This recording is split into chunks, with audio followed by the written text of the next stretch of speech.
Welcome back. Thank you, Stephen Brown, on behalf of the ACLU of Rhode Island. We are here to express our opposition to this bill.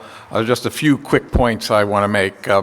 Representative Corvese correctly noted in his opening statement that there are, in fact, mixed decisions on the constitutionality of these types of laws. We've not had the time to do the thorough research as to, what makes one law constitutional and what makes another one unconstitutional. I would only point out it certainly strikes us that there's something especially problematic about a bill like this that bans mass solely in the context of engaging in core political speech. It's in the context of a demonstration, parade, or rally. That's the only time this ban occurs, and we think that because it is directed specifically at First Amendment activity, that, in our view, makes it much more constitutionally problematic.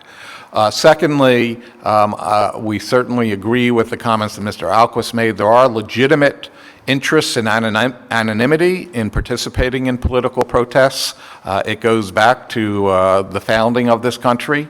And the doxing that you've heard about is something that's real.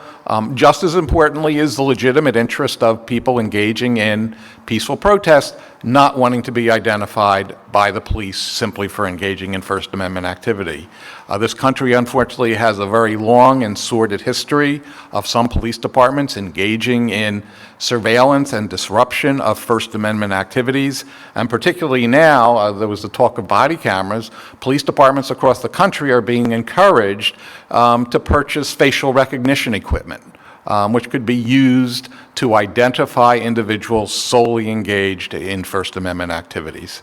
My final point, the last speaker really did an excellent job. We also have concerns about the subsection dealing with protective clothing.